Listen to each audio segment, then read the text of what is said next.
favorite MLB team is the LA Dodgers. My name is Jack Rose, and my favorite food is mac and cheese. My name is Gabriel Shepler, and my favorite ice cream is cookies and cream.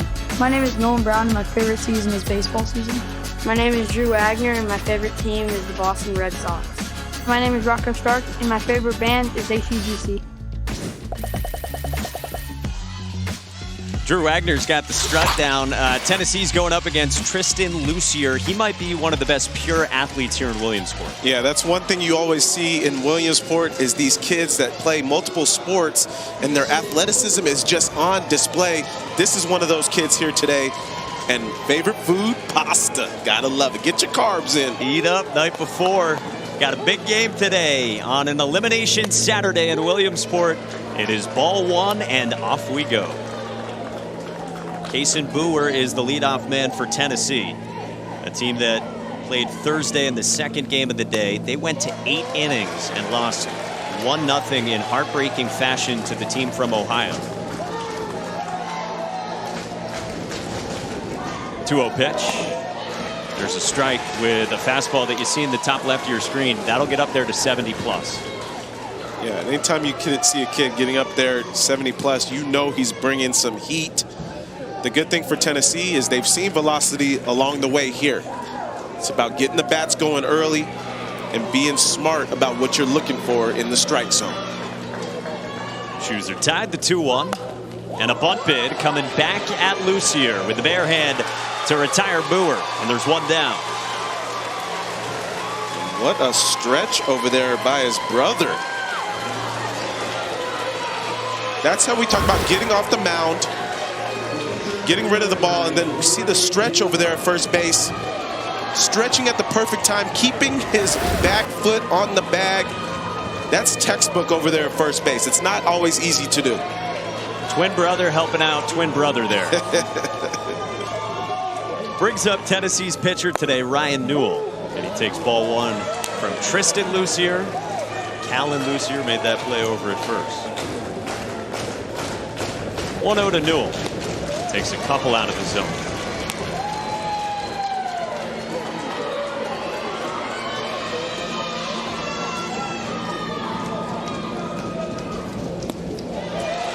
You were all over the film breakdown when I saw you this morning checking out what Tristan Lucier's got. Oh man, you talk about an arsenal from a young man.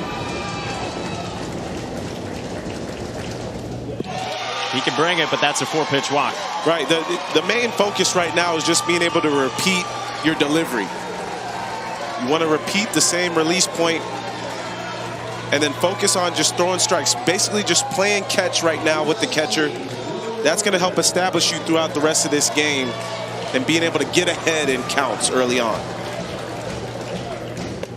Now faces Nolan Brown, goes up there first pitch swing, and he's one of Tennessee's stars playing first base. He was tremendous pitching the other day for this Tennessee squad. 0-2. And one thing I already noticed about this Tennessee team, a lot of their guys have a closed off stance. If you get a chance to check out their feet, you'll see the front foot is a little bit more toward the plate than the back foot. I think it's just something that they try to stay a little bit close, being able to go to the opposite field and focusing on keeping that shoulder in and not pulling off. Does it help with high velocity? I mean, I think it helps sometimes stay short to the ball. That's got to be the focus here. Well, Lucier comes back with strike 3 called on 72, and there's 2 down. Yeah, and you get a backwards K here because this ball is exploding out of the hand. And that's just a perfectly spotted pitch right there down the middle. Just didn't pull the trigger. So 2 down, and it brings up Tanner Jackson, who is squaring. This guy's a lot of fun. Nolensville's third baseman in the cleanup spot. Back in the district tournament earlier this summer, he went 4 for 5. Only bunts from our boy Tanner. That tells me one thing. He knows how to handle the bat. He knows the situation, and if he gets it down, he doesn't have to be perfect with it. He's got the speed to beat it out over at first base. The Tan Man. The shades, he's got the moss flowing, and he's taking the 2-strike offering. And that's a pretty good pitch right there. Just maybe a little up in the zone to Jackson. 1-2. Sails, and Newell moves up 60 feet.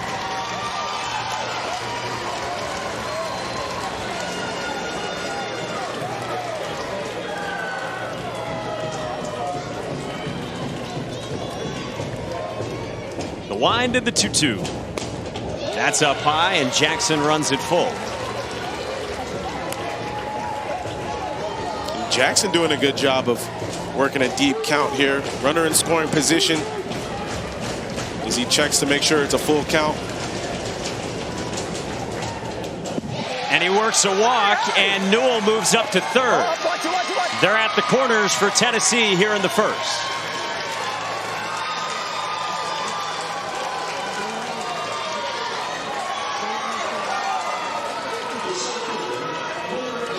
Tristan just a little erratic to Jackson, the last batter. He's got to get back to throwing strikes, just playing catch with the catcher, not trying to do too much. He already has the velocity. Don't do too much now. Well executed by New Hampshire on the first and third sequence there. Yes, it's a nice job of Chavette just getting the ball right back to the pitcher as soon as possible. That way they can't run that first and third play. 0-2 on Hutch Weaver. They throw down to second, and they got him. Inning over. Run does not score, and New Hampshire, with Tyler Chavette, the catcher, executes it perfectly. Yeah, this is a perfectly executed throw and tag by Townsend. Check this out again. He sees the first and third runners taking off, and Jackson, perfect throw down to second base. And the tag applied. Pound that chest, Tyler. That was quite the throw to end that last half inning. And now New Hampshire is coming up for the first time, and they're facing the Tennessee starting pitcher in this one, Ryan Newell, whose manager Randy Hoot said he's our ace. And he said after their first game, there's no reason not to run him out there here today. Let him go out there and do his thing. Young lefty. Getting ahead early on, let the defense work, get the weak contact, get your team back in the dugout so they can get the sticks. His first pitch to Dominic LeBranch is in for strike one. Our guy Dom, 4'7". He's 11 years old, a week away from turning 12. He's one of 16 11-year-olds here in Williamsport.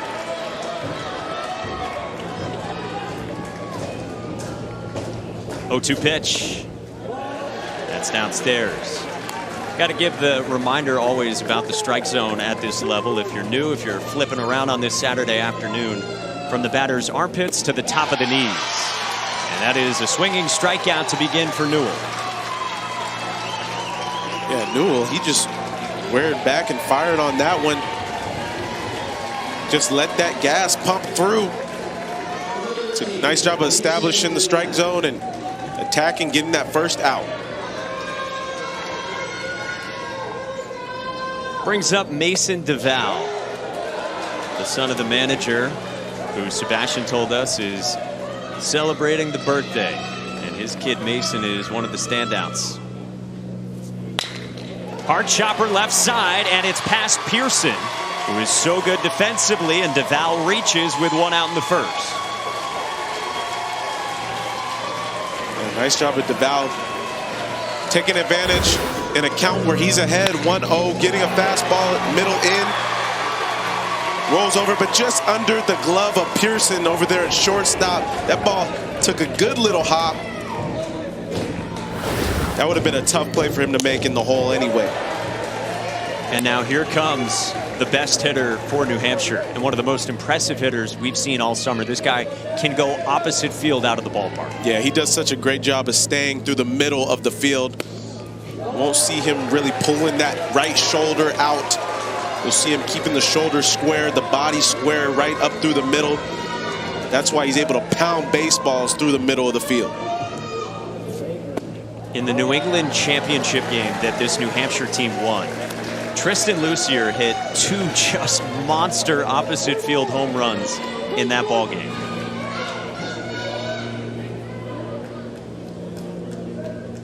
Newell's 3-0. Goes to the backstop on ball 4. And so there's 2 on here for New Hampshire.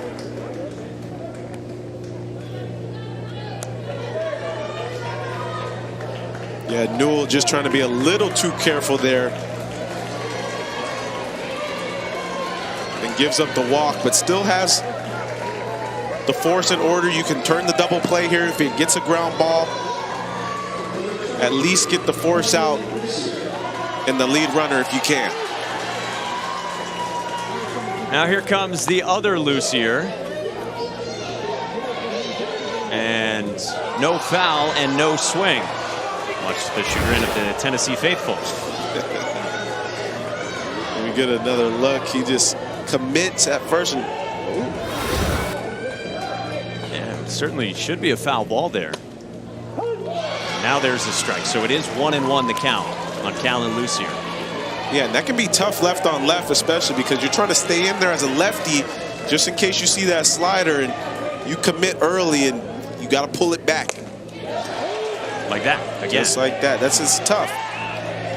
That's why you have to recognize it early out of the hand. You try to pick it up as early as you can.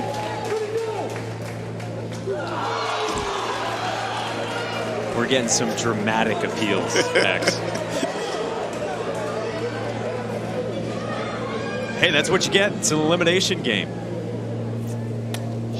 There's a strike, and now it's 2-2. Nice job by Newell. Yeah, nice job getting right back in the zone. But as a hitter for Lucier, it's just, you know, either commit or don't commit. You can't be halfway. You got to pick it out early. He commits. He pulls it to first. Nolan Brown goes to third. And the out is the call there. That was close. Jackson trying to get that foot back on the bag. We'll see if there's a challenge here. I think they're gonna want to check that one there. See, he just rolls it over to first base, and Brown going to third with that one. Now, it was a force play, and Jackson was trying to get his foot back to the bag. Looked like he was almost in between on whether or not he should tag him or get his foot back. But for me, Brown there, ball hit to you, runner on first and second. You got to be thinking, I'm either turning the double play going to second there, which is a much shorter throw, or I'm just making sure I'm securing it out at first base if I can. Left foot is certainly on before the third baseman Jackson gets his foot back to the bag. There was no tag before that, even on a force play. And I think even Jackson was a little surprised that the throw came over to him from first base as well. So you see, safe is the call. We do have video replay. We've had it for a long time here at the Little League World Series. And if you are successful on a challenge like New Hampshire manager Timmy DeVal just was, you keep your 2. And you get an extra if we go to extras. So now we're going to get a mound visit here from this Tennessee team, which faces a bases loaded bind here in the bottom of the first. Take out. Roll it up in the middle, but not so far back. Let's roll it up and get the hard one, okay? Not so far back. If it's hit hard, turn 2, or if it moves you right or left and you still catch it, we can go home, okay? Corners are in, you get that out, okay? Go right after something. You can get a big strikeout right here. All right? Get it. All right, let's go. The words from assistant coach Chris Mercado.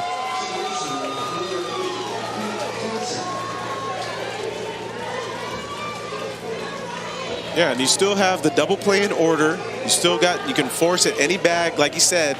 Just getting it out is most important here. This one gets away from Gabriel Shepler, and New Hampshire strikes first.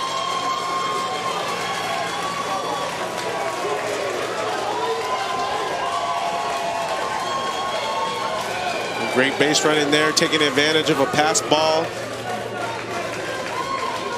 And now with 1 out, New Hampshire looks to continue to tack on runs. You know they'll be hard to come by if Newell is throwing strikes and getting his outs. So get the runs while you can now, and you still have 2 runners in scoring position. And the batter, Keith Townsend, pops up a bunt foul. X, if you're in this spot, to the fans out there watching, they're thinking of being a 12-year-old on this stage. How do you slow things down and try to block out some of that energy and stress? Yeah, much easier said than done, right? But you got to remember these kids, the biggest thing for them is take a deep breath. Yeah. Step off the mound, step out the box, whatever it may be. Try to recollect your thoughts.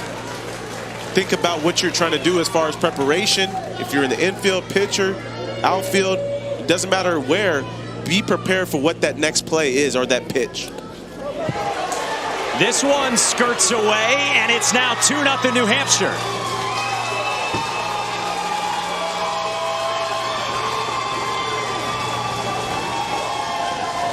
Yeah, Newell just here bouncing it in front of the plate. Looked like he tried to maybe go with the off-speed pitch down. And just really a tough one for Shepler to handle back there. He does his best job at trying to box it up, but that ball is just really a tough one to keep in front. And how about New Hampshire? We talked about how well they've performed when their backs are against the wall, and here they come first inning in an elimination game, and they've got 2 on the board already. Well, they've done a nice job of being patient as well. You know, you can tell that they have a good approach going into this one. They're really starting to bring the strike zone to them.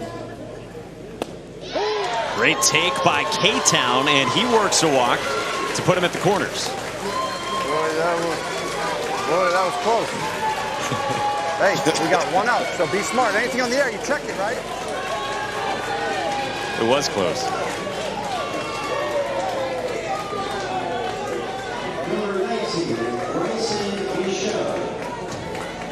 You got so many great umpires here, all volunteers. This is such a pinnacle for so many around the world to get to come here. And typically it's just one and done. You get to be on this stage once, and there's so many other great umpires that you only get this experience one time in your life. Yeah, no, it's amazing to get these guys here and to be able to volunteer, and they do a great job. And a lot of these plays, bang, bang, right? Because we know how small this field is. Townsend takes second. Everything's bang, bang, it feels like. Absolutely. And that's why what Townsend did right there, taking second, it's so important to continue to get guys in scoring position when you can, because every ball in play can be a run, especially with less than 2 outs. This is the science lover Ryzen Michaud with the infield in for Tennessee. And Michaud with a nice take. 24 pitches deep here in the first.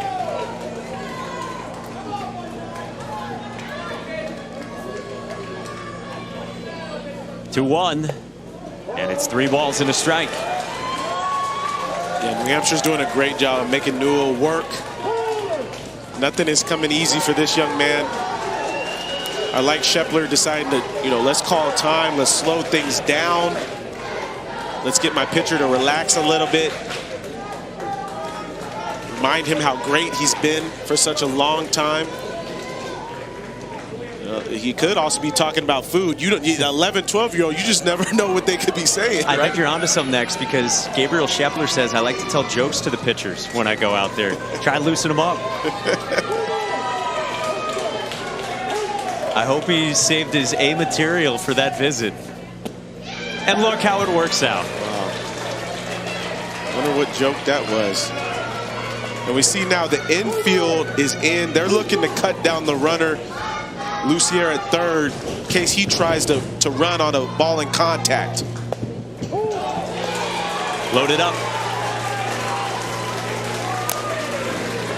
Hey, great. Get a mound visit here. This is Randy Huth, the manager. Today wasn't your day, bud. It's okay. Hey, I'm proud of you. Without you, we're not here today. For 4 calendar days, so he's not eligible to go in this one. So because of that, Ryan Pearson comes in from short to pitch. Right, Pearson's job will just be to settle this thing down. He's got to be cool, calm, collected. He's wearing the shades out here today.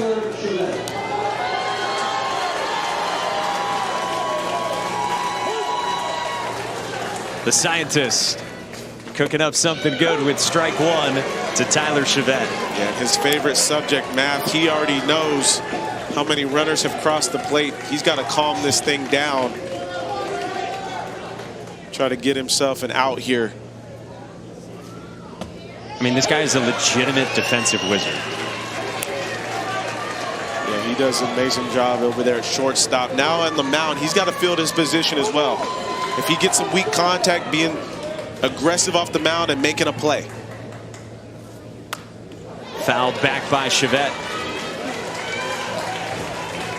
And Shepler called for that 2-strike pitch up in the zone. It's a tough pitch to get to. I know, trying to do it from my whole career. That fastball up in the zone, especially with 2 strikes, you're trying to protect. It's tough to lay off of.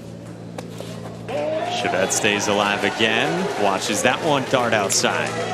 Chevette, by the way, says his dream job is to be a lawyer. Why? Because he thinks his stubbornness and arguing skills would be a good fit for the job. His parents can definitely attest to that. 2-2.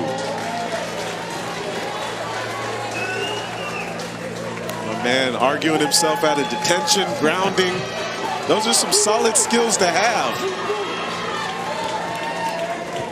He's got the bases loaded. Facing Pearson here in the first. A roller, just what you said. Pearson flips to the plate. Oh, that's beautifully done. And we talked about the athleticism of Pearson. Just his versatility that he brings to this team. Going from shortstop, now coming to the mound. We see the pitch, he gets the weak contact. Tough play to get to as a first baseman. So Pearson bounces off the mound. We see him barehanded and make a perfect feed to Shepler there at home plate, who does a nice job of keeping his foot on home plate as well. X, you're off duty. We do not need any more building blocks. Ryan Pearson's taken over.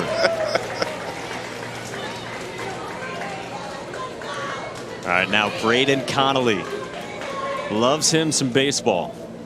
And the 12-year-old takes strike 2. This guy Connelly has had all sorts of injuries. You see the wrap he's got on that left wrist. But boy, is he one tough kid. Pearson's 0-2. Good job staying alive there by Connelly. Great job, just fighting right there. A pitch away, maybe off the plate, but still, what do they say? You got to protect with 2 strikes. See the spin. He's just able to get enough barrel on it to foul it off. A little wide right of you. One of those comes up here. I got an extra glove over here. There's a catcher's glove back here. We got like 4 gloves. You got a few gloves. That's the only one that's going to fit me, though. These other ones are way too small. We got catcher's gear. We got bats. 0-2 again. Strike 3 called. Ryan Pearson comes in from short. Steps. Regionals, and it never made it. Said, if you come home, I'll kill you. So Randy coached at regionals. Dad got to watch on TV, and Randy actually made it back home to spend those last few days with his father. He said all they talked about was regionals and that experience. So fast forward then to Thursday night. After Tennessee's first pitch of the game, Randy calls time. He goes out to the mound at Lamedy and spread his dad's ashes, as Jim had asked him to do some 3 years ago. Randy told me he always figured if he did it, it'd be as a fan. Never imagined that he'd be able to do it as a manager. And as Randy told me, almost through tears just before this game of his late father, he'll be here forever now. Mike, X, back to you. Chills, man. Yeah, chills. Still, the chills are running through the back of my spine, man. That's an amazing story. Amazing job of Sebastian being able to really bring that to life right there. I think that was amazing.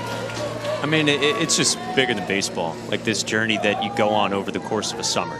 Just a constant reminder that, you know, you're out here doing something special.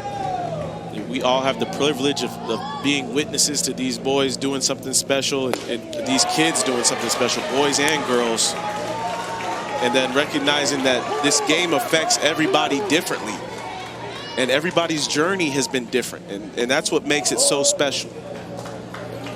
I mean, we ask these coaches and the players, but the coaches, so many questions about what do you remember most? Did you play Little League, and what were your experiences like? And it's amazing how many of them don't talk about the wins and losses, the home runs, the strikeouts. They talk about getting food with their teammates after games, or the coach who was really important to them coming up, or the connection with a father or someone else in their family. Right, and I think that connection right there is something that we can all relate with, especially when you're talking about family. It runs so much deeper, and some of those stories that are brought out to life here at the Little League World Series, that's what makes what these kids are able to do so remarkable, you know. And it's not just the kids, it's also the coaches and everybody that's been involved, the support system.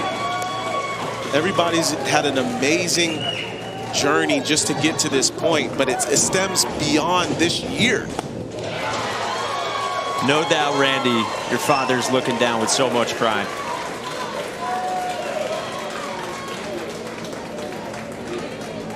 Well, here in the second, couple of strikeouts for Tristan Lucier. Looking pretty sharp here after his offense got him a couple of runs. You think about it, we always talk about that shutdown inning, right? Coming back and being able to put a 0 up on the board after your team goes out there and gets you a couple of runs. That's what he's looking to do right now. It's a statement right now. Hutch Weaver and Will Drucy were the first couple of batters for Tennessee. And now Gabriel Shepler, the catcher, batting here out of the 7th spot. He's a big Tony Kemp fan. Hey. They share the same middle school. Vandy boy. How sharp are the Nolansville, Tennessee unis that they were rocking up until this point? They look like little Vanderbilt players. Yeah. They look like the clones and like little ones. That was cool to see, man. They were looking, like you said, they were sharp. Look at the balance. And the Vandy boy works a walk here with 2 outs in the second. Shepler's on. Catch all the excitement from the Little League Baseball World Series tournament and visit the first ever virtual fan zone experience. Visit littleleague.org/fanzone. He gets on Drew. How about some of the games that we saw yesterday? South Dakota, the combined no-hitter. I mean, it just tells you how good these kids are down here. Shepler moves up. Gavin Weir was the story. I mean, if you weren't plugged in yesterday, guy struck out 15 in 5 2/3. Couldn't finish it because of the pitch limit, and his buddy Kaysen Mediger finished it off.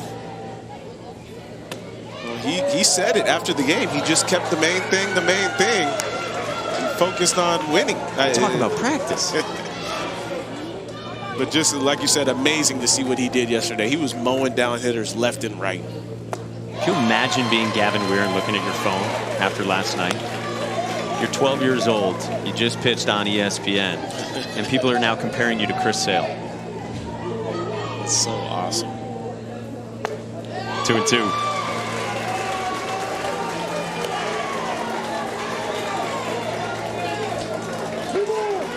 The scientist, RP Smooth, trying to get something going for Tennessee, down by 2 in the second. Lucier strikes out 3 in the second instead. He has punched out 4 out of the gates, and New Hampshire has got the lead after an inning and a half. Family. Yeah. So they put in so much work. They shouldn't be disappointed. An opportunity to play and get to the regionals, get to where they got into. That's amazing.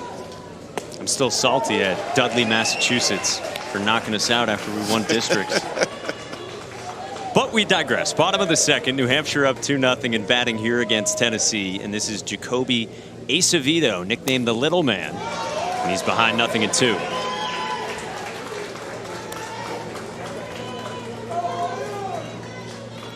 Jacoby's got a twin brother, Sam, big into lacrosse.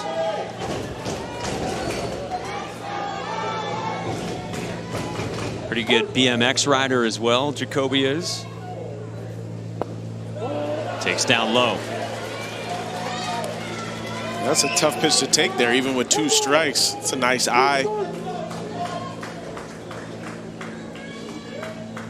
He's got one of those closed stances, and he goes the opposite way, and Nolan Brown stabs it for the first out.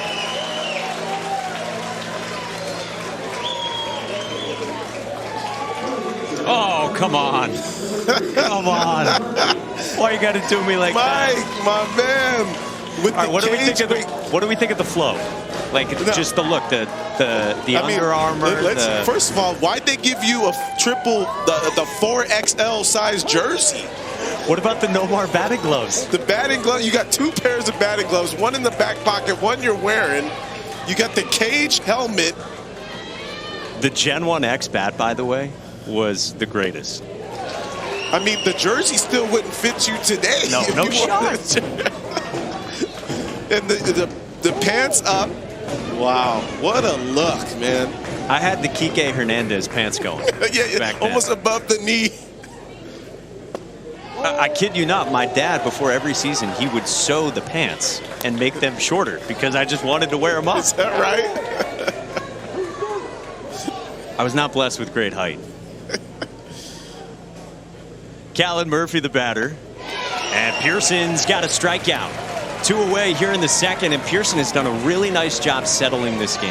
Yeah, he really has, man. This guy is calmed things down here. We checked out this pitch right here. Little spinner. Keeping the hitters off balance right there. And I love how he's been able to come in throwing strikes. That's been a great job he's done already. 15 strikes to 4 balls as he's come in.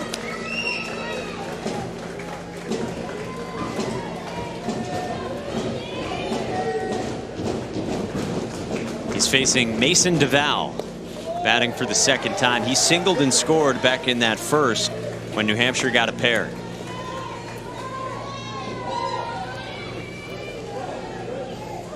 Favorite athlete, Fernando Tatis Jr. I mean, if you get an athlete, that's what an athlete is. Truly. My man just go out there from short to right field seamlessly in the middle of the season. And then DeVal plugs left center, takes a big turn. Nice job by Ryan Newell getting to that in left center. And a 2-out single for the Tatis lover. Yeah, DeVal does a great job of at least just keeping the hands back a little bit. We see the toe tap, get the foot down, get the barrel out. Nice job of being able to stay back a little bit, but staying on the baseball affords him an opportunity for a base knock, but most importantly, an opportunity now for Lucier to maybe get a double in the gap, drive him in. 2 hits for New Hampshire. They both belong to Mason DeVal, batting in front of Lucier. So this guy, Tristan Lucier, his manager is telling us he's one of the best hockey players in New Hampshire, and he said probably in all of New England. Really good at both sports. And this is pulled right side past Boer and into right. DeVal took a big turn, and then he dives back safely. And so there's 2 on with 2 out.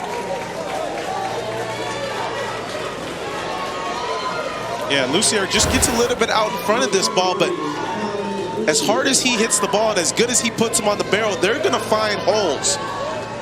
That's a tough ball to get to for the second baseman. But a nice job of the ball rounding and making sure he gets back to the bag there, not getting caught in no man's land. Getting dirty over there at second. So now twin brother Callan Lucier nubs one off the end of the bat. What a diving pick by Tanner Jackson, but not in time, and they're loaded.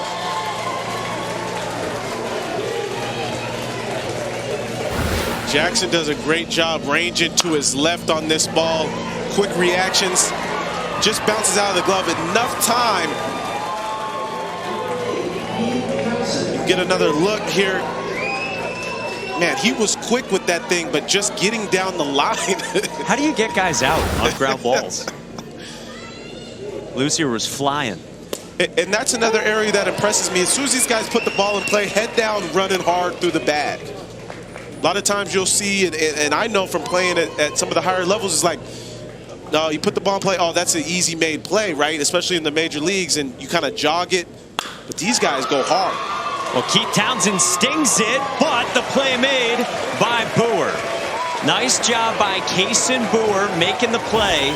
Oh, there were a ton of hard-hit ground balls right there in the second for Tennessee.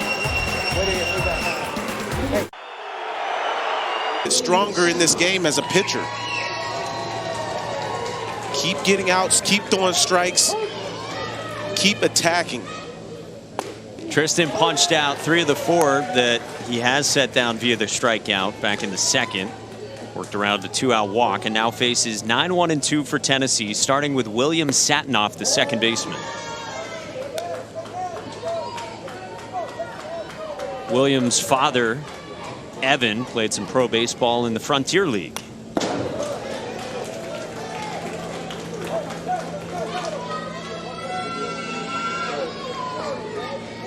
He's a big fan of Wander Franco. The first Wander Franco we have seen pop up for favorite player. I live in Tampa, so I've gotten an opportunity to see Wander Franco. He's been impressive young hitter. That was an impressive swing and play. Lucier takes care of Satinoff on a hard hit comebacker. Our second NFL preseason game is Monday, August 23rd, just a couple of days away. Urban Meyer and the Jags square off against Sean Payton and the Saints. 8 Eastern, 5 Pacific on ESPN, ESPN Deportes, and ESPN the app. One app, one tap. Steve Levy, Brian Greasy, Louis Riddick, they've got the call. Lisa Salters down on the field. You saw all of them last night, and our coverage starts at 7 Eastern, 4 Pacific with a special edition of Monday Night Countdown. Jack Rhodes will bat here for Tennessee.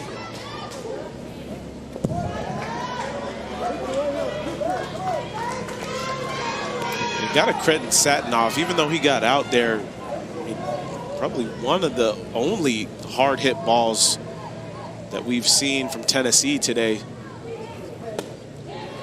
But just an even better play from the mound right there for Lucier. He's all over it, and now facing Rhodes. 1-2 on Jack Rhodes, who says the Cleveland Indians are his favorite team. Progressive Field's the coolest place he's ever traveled to, and he really wants to meet Roberto Perez. They're coming to Williamsport tomorrow, and Rhodes strikes out here.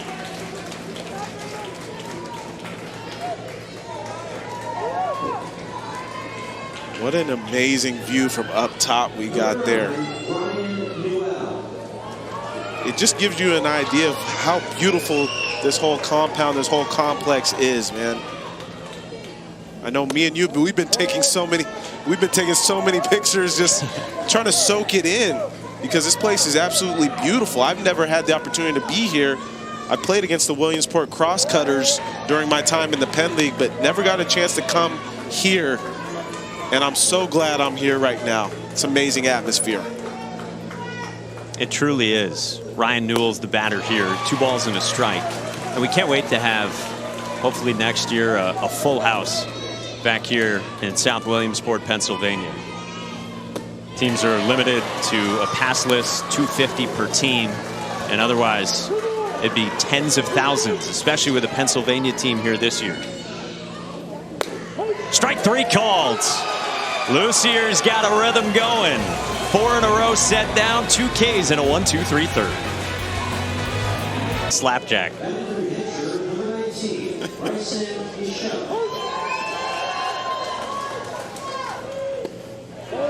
I mean, how cool is he?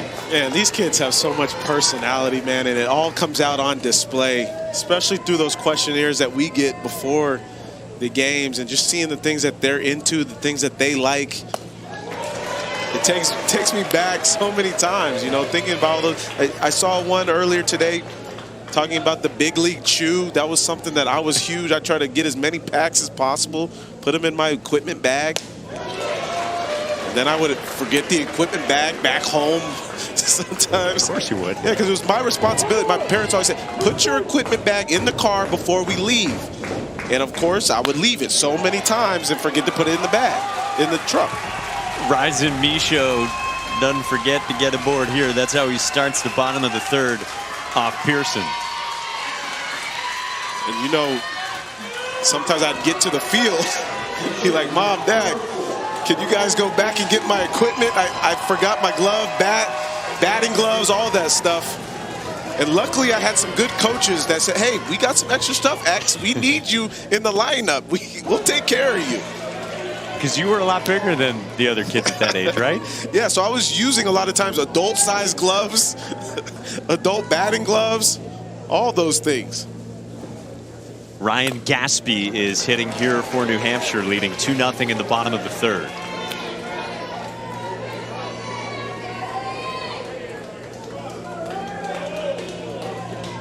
Ryan's a big fan of Dustin Pedroia. Rye guy, as he's known. Spent a ton of time during the height of the pandemic hitting in his backyard. Pearson's got a strikeout, and there's one away.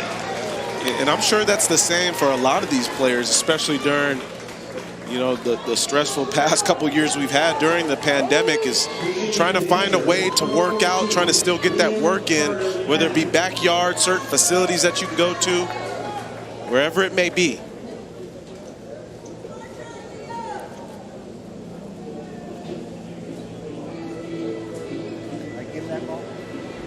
All right, go get your glove. Cason's going to go back to the outfield. Sadie, you go back to second. Y'all roll it up right here, okay? All right, good job. All right. Hey, we got to keep everything in front of us. Blocking up everything, all right, with Drusy. Hey, Drusy's going to get ground balls. And we play down on the bottom right here at Volunteer Stadium, where we've got Tennessee and New Hampshire, and Tennessee making a change to Will Drusy, who's got such a cool arm slot. Yeah, he's got some different arm angles. I love how he comes from down under.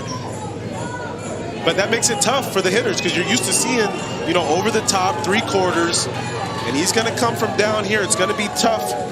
They got to make an adjustment, pick it up out of the hand from a different arm slot early.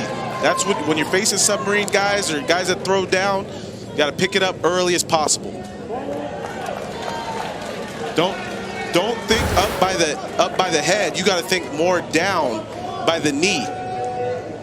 See that delivery there? You see the movement on the pitch. It's going to have a totally different angle arm slot coming in.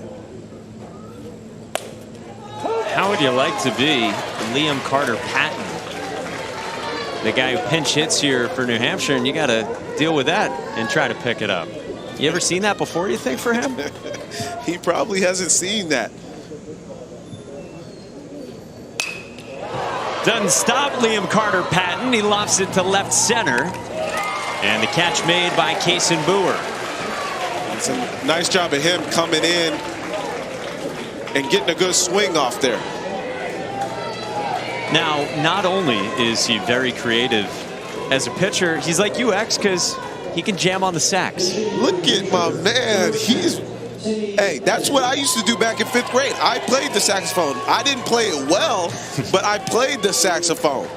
Those are two different things.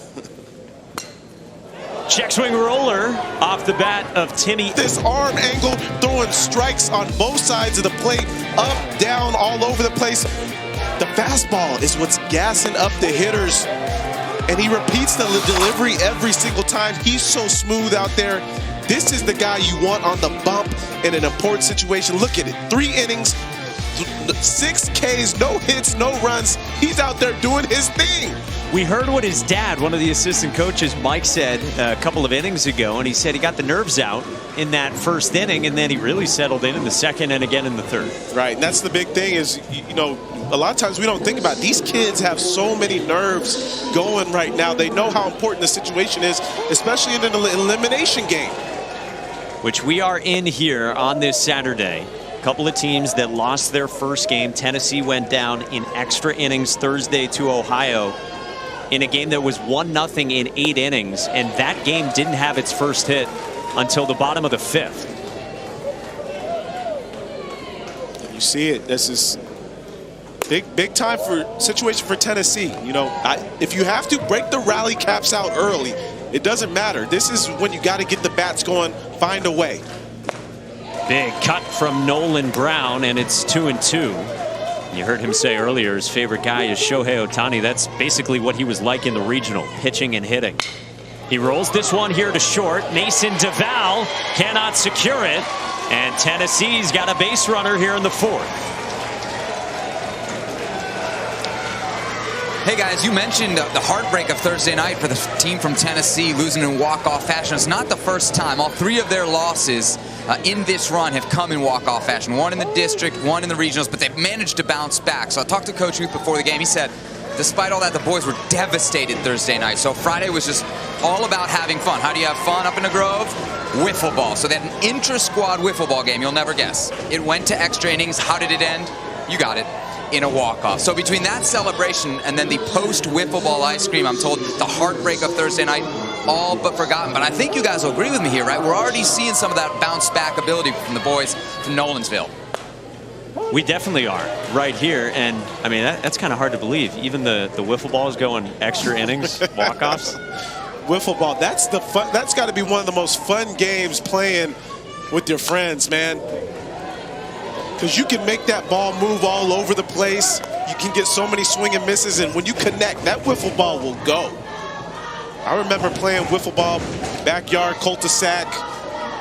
Friends back in the day, man. Oh, wiffle ball. That's a good. A stick ball too. That's another good one. Windows at risk when X climbs in. Chris Rutz getting us all situated. That, by the way, was scored a hit. So that's the first hit against Tristan Lucier.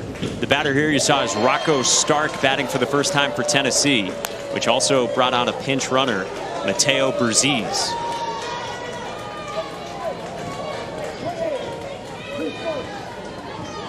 Special pinch runner, you can do it a couple of times a game. It doesn't remove the player who gets run for from the ball game.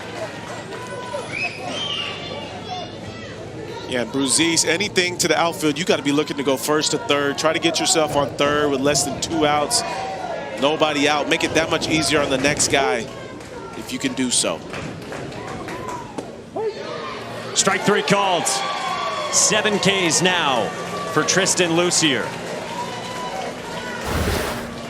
Well, we see what Lucier is doing. He gets to 2 strikes and he doesn't play around. He just puts the guys away. He's not trying to get this guy's swinging out of the zone. He's just going to go and attack and see if he can get a guy to swing at his fastball in the zone. He knows he's got the gas.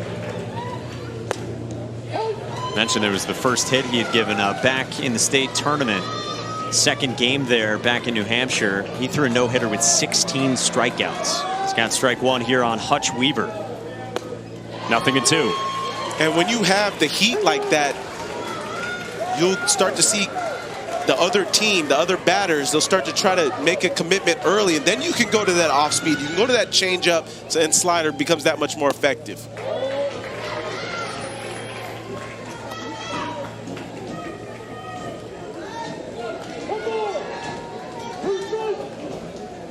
So what does he pick out here? On a 1-2, cut on and miss.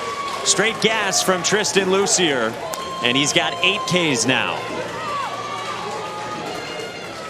You see what I mean, Mike? He doesn't play around going to the curveball or going to the changeup a lot of times. He just comes right back with that gas, that 4-seamer. I mean, that is those flames coming off that thing. The seams, I saw a little bit of smoke. Pumping strikes here.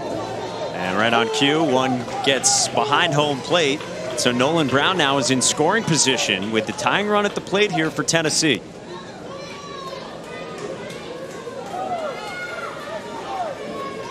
Mateo Berziz, again, the special pinch runner. He's now at second. Will Drucy, the batter. Taken low, and it's 2 balls and no strikes. It's a good take right there by Drucy, seeing the ball all the way to the catcher's mitt. He's got a little bit of a front leg, pick it up, put it down, got to do it quick. 3-0.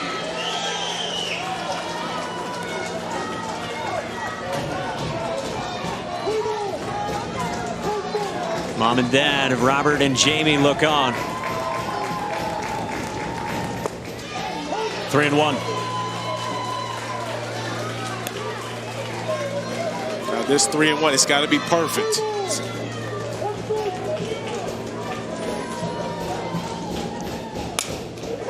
It was pretty good, and that's an excellent result.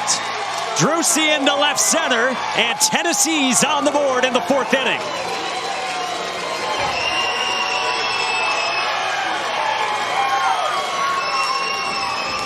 3-1. You know you're getting the fastball. He's been bringing it all day. Drucy stays on it. He's ready early. Head down, eyes on the baseball, barrel through it, goes left center gap.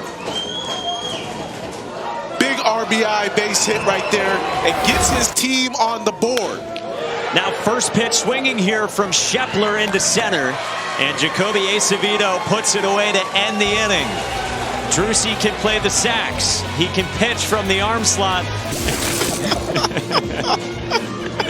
Why would you?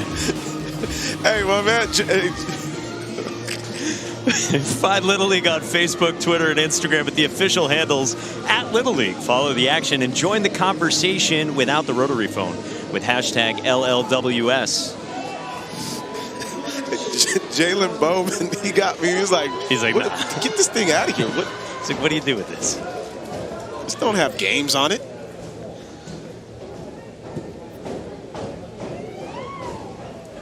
We've got a lot of high technology. We got a plane getting us aerial shots. We've got a drone. Julie Foudy and Sebastian Salazar, they've been cruising around in the player to be named later version of the cart that they've been riding in. Got all types of technology. I was trying to ask the guy that was flying the drone if I could take the sticks. No, I'll answer that one for him. No.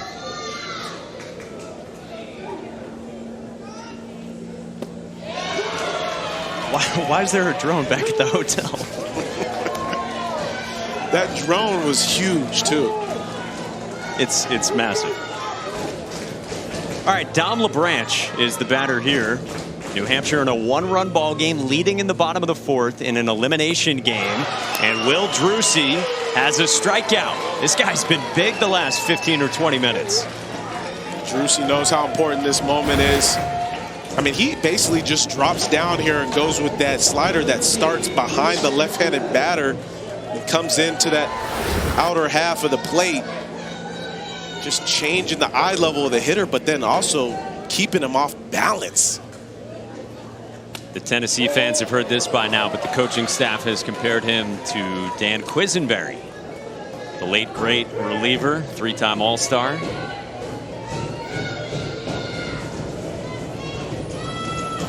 Mason DeVal, couple of knocks for him for New Hampshire, and he's out in front there against Drucy.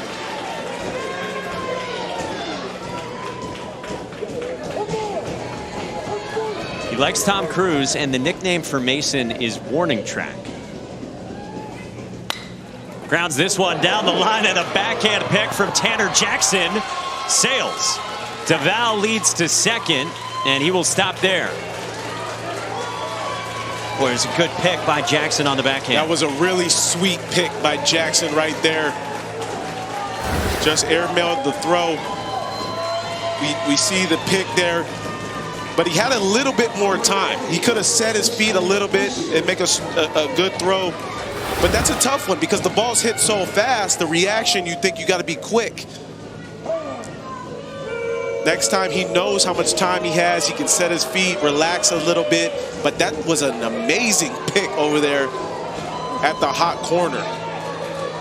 Because realistically, if that ball gets down the line, that could be a triple. No doubt. And then an intentional walk for Tristan Lucier. It's time now for today's family interview brought to you by Greenlight. Here's Sebastian. Well, yeah, we got Tristan Lucier just took the walk. It's double trouble, though, because Kaylin's coming up to bat. They are twins. I'm here with Mom Michelle. Okay, so 2 boys at the Little League World Series. Is it double the joy or double the stress? Double the stress for sure. What's this experience been like for you? It's amazing. I'm just so proud of them. All the team, the coaches, everybody. It's such an experience. And to be here with my family, we have so many family and friends that came down that they can experience it as well. It's great for everybody in the community. Okay, so support at home as well. So give me the mom's perspective. What's a relationship like as brothers at home? Oh, that pause tells me so much. They're really good friends. They're best friends, yeah. I mean, they're very competitive, as you can see. But they're best friends. They share a room. They're going to fight. They're brothers, but they're best friends. And I know you coach the boys in hockey as well. So what are they like as teammates then? They're very good teammates. They support each other. Sorry. You can fist bump a little bit. It's okay. They're great teammates. They play in the same lane, actually. left wing hockey. So Tristan's a center and Cal's left wing, and they're great. And I got to ask you about the superstitions. I know this team has lucky buckets. They also have a lucky penny, and you're the one that provides it. What's that story? So I give them a lucky penny before each game. Whether it's here I give it to them here, but usually I give it to them at home before they leave for the house, just to reset, and any luck they can have we'll take it. Absolutely. Thank you so much for the time. Enjoy the rest of the at-bats here. Double the stress in those moments for Michelle. Her husband is on the coaching staff. She just saw both sons come to the plate. Tristan got intentionally walked, and then Drucy just struck out Cal and Lucier for a huge second out here in the bottom of the fourth, with 2 in scoring position now for Keith Townsend. And Sebastian bold to go down there while Callan's at bat. Never know in that situation, but she was awesome there, talking about the bond that those brothers have. Keith Townsend strokes one into right center field. Duval scores. Tristan Lucier on his heels, and New Hampshire's got insurance. Drucy did a nice job with that last strikeout. But then Townsend, knowing how big this at-bat is with a runner on second and third with 2 outs, that's a blow to Tennessee right there. Anytime you can get an RBI, 2 RBIs with 2 outs, that's huge for not only you, but also taking a little bit away from the other team. And now Rice and Michaud dumps one into left. Back-to-back hits. And Michaud's just as fired up as Keith Townsend was, and maybe Sevy brought New Hampshire some luck over on that side in the seats during some stressful moments. I don't know if he brought them luck, but all I know is I hear them over there. They are pumped. And they should be after a couple of really nice swings from Townsend and Michaud. 430 miles northeast of Williamsport to get to Hooksett. So many of these folks from Manchester, the surrounding area as well, and they are bringing it. Tyler Chevette, the catcher, batting for the second time in this game. And Drucy on the mound, making some really good pitches, but just some better at-bats right now from New Hampshire.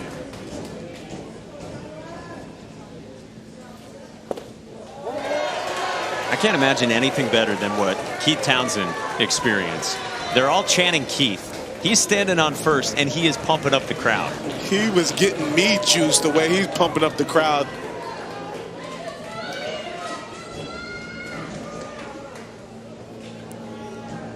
Drucy's 2-0.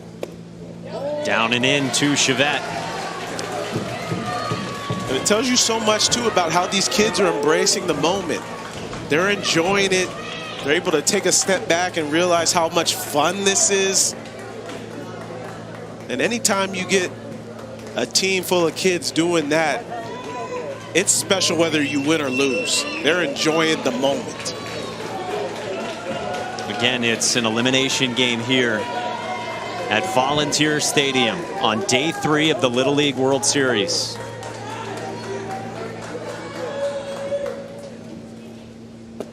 A strike from Drucy. And look, since this tournament expanded in 2001 from 8 teams to 16, only 1 team has won it all after dropping its first game. So it's going to be a long road ahead for whoever advances here, but it's got to start with 1. Drucy induces a ground ball to short, and Pearson makes the play to end the inning. But New Hampshire extends the lead. They are up by 3 after 4. Look at these young boys flexing on them. They're enjoying it. Show off their muscles, young boy. Went on the mound and at the plate. But something that's even more crazy to me, and not crazy, but because I actually understand it from playing in Korea, but the fact that he's come over here from Japan, not only physically has made the adjustment, but mentally, right? He's embraced the opportunity for stardom. You can see him being so comfortable now, and he's really just taken off. And that's why he's a fan favorite and a favorite of a lot of these players here at the Little League World Series. They can't wait to see Shohei Ohtani. Neither can we, quite frankly. I might be running to the bus as soon as he throw the headset on. Shohei.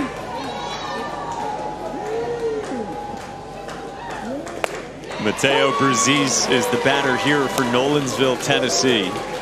Hoping to stick around for a while here in Williamsport, but trailing by 3 in the 5th. And Bruzzese out of the 8th spot. Good take on some heat from Tristan Lucier, and the count runs full. And I don't know if we can talk enough about Tristan Lucier and what he's done today. He's just navigated this Tennessee lineup so easily, besides the 1 run that they've gotten. And even that 1 run hasn't fazed him. He's continued to attack, continue to keep his composure, his emotions under control. And I think that's one of the cool things about watching him go about his business now on the mound. We see the numbers, 8 Ks in those 4 innings pitched, only 1 run allowed.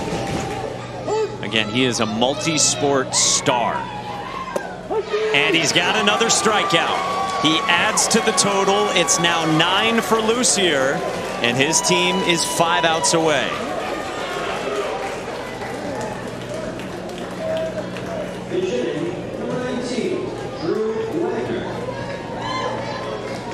Really Why would your impressive kids stuff. need a green Pitch light count debit climbing card? as well. He's at Imagine 78. a debit card and app designed to help them develop healthy financial habits, to teach them how to save and encourage them to set their own goals.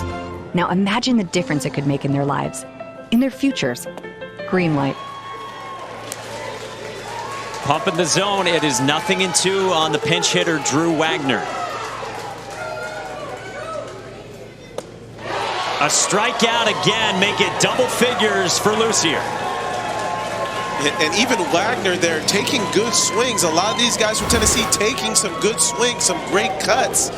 But I think it's just the heat, the smoke that's coming out of his arm. It just gets on you so quick that it's hard to time up and really get the barrel to it.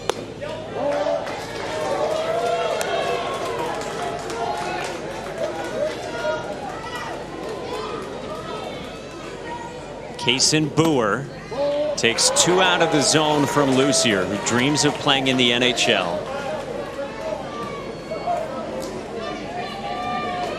He gets another look at Boer, tried to bunt off him to begin the ball game, and pulls back, and it's a strike. I mean, and I think that's what you have to do. If you're Boer, try to do anything to distract, especially at this age.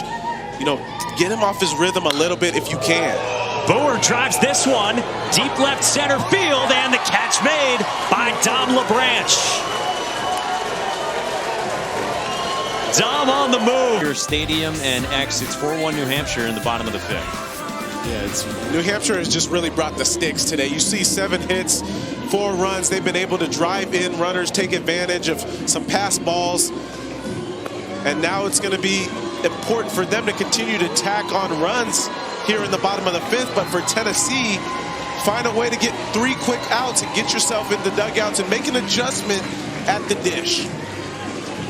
What a summer setting this is at the 74th Little League World Series.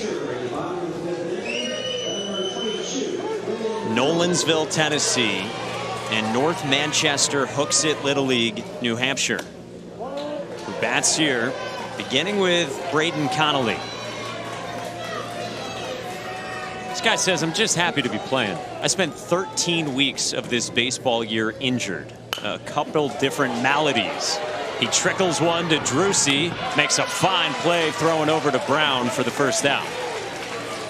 Yeah, and we've talked so much about the athleticism of these kids. Drucy pitching and then getting off the mound as soon as he sees that ball is hit in his direction. He knows that's going to be a tough play for the third baseman Jackson to get to. He bounces off like a cat, bare hands it, bobbles a little bit, and then still makes a strong throw over to Brown with a great stretch. It leads to the first out, and now Jacoby Acevedo pops one just out of the reach of Brown.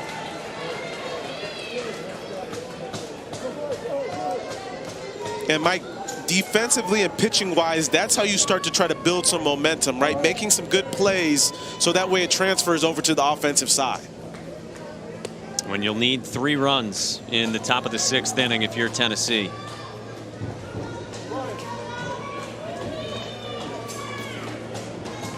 They've played, to this point, the most thrilling game, the tightest game so far, a couple of days ago. 8 innings. We had dueling no-hitters between Tennessee and Ohio.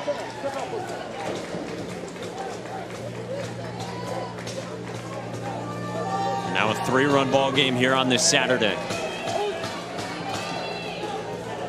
Jersey's ready. And here's his 0-1. On the ground to short. Pearson. The scientist makes the play, and there's 2 down.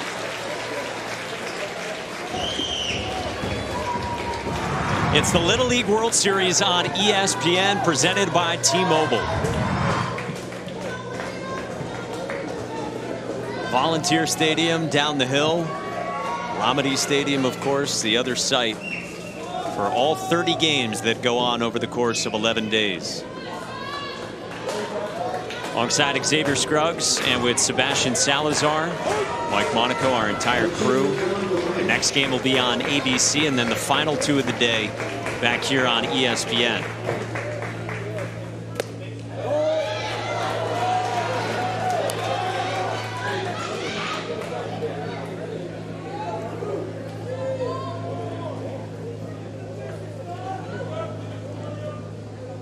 .1-0 to Dom LeBranch.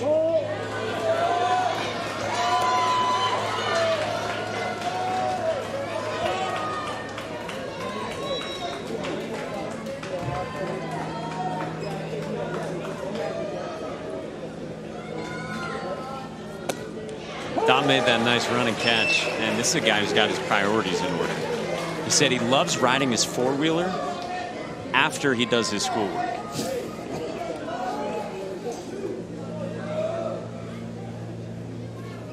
He tries to never take his Oakleys off. He says even if it's not sunny. He's going sans shades here. I was looking at the fact that his favorite food was steak. I was wondering if he was a ribeye guy, more of a filet. Where's he like that? What's going on? Hey, he's got some established taste buds, but Drucy gets the punch out. Tennessee is coming up. They need 3 to extend their stay. Extend this journey for his New Hampshire team. Yeah, I don't think we can speak enough about what he did today for his team. In this elimination game, we see it, second pitcher with 10 or more strikeouts in a start in this Little League World Series. I mean, the fact that he was doing it consistently, I think that's what gives his team that much momentum today. Able to score a couple in the first and a couple in the fourth for him. His start was absolutely magnificent today. The 10 Ks, just 2 hits in the 5 innings. And now he'll turn to a teammate. Keith Townsend comes in from second base, and K-Town will try to close it. 1-2. It is the heart of the lineup for Tennessee. Down by 3 with Ryan Newell. 1-2. 2 balls and 2 strikes.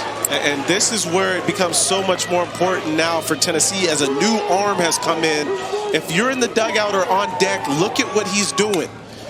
Because you don't want to get up to bat and not have an idea of what you're looking for or what he's doing as far as throwing strikes, where he's missing. This age is where it becomes so much more important to start paying attention to those little things while the game is going on. Good job by Newell doing just that and extending the AB.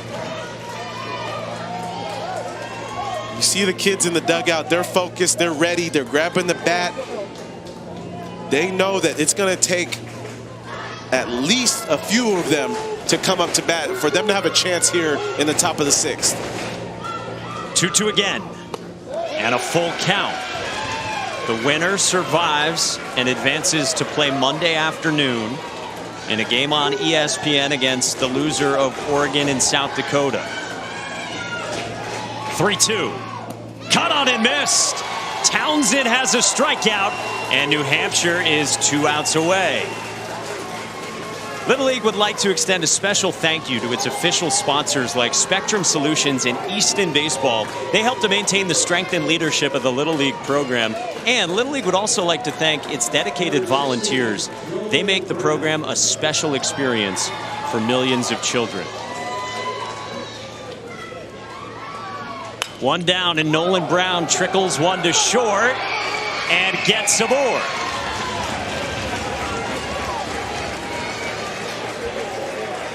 And that's all they have to do. Tennessee just put in the ball in play a little bit. Here we get another look at the play. The ball comes up.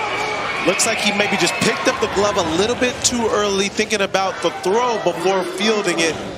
Looks like he's in good position. I think he just came up just a tad bit early on that one.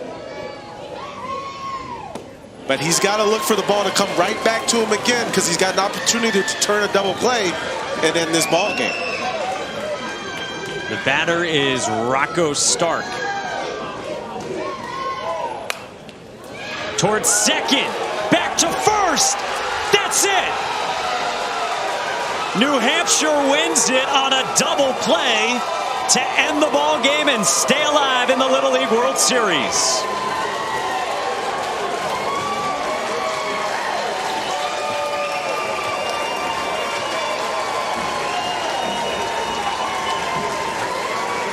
And Mike, you gotta give credit to Acevedo, who was heads up on this play. As soon as he makes the grab, quick throw over to first base.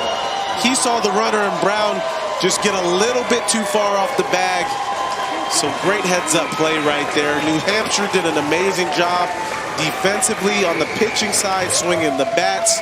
An all-around great game for New Hampshire, putting it all together on all aspects of this game. New Hampshire's first team here in Williamsport since 2006. Of the 16 states we've got here, that's the longest stretch between trips to Williamsport. And the crowd cheering on New Hampshire just serenaded their manager, Timmy DeVal, on his 50th birthday. He gets gifted a win in an elimination game. What a special moment for all these kids. Number 20? Okay.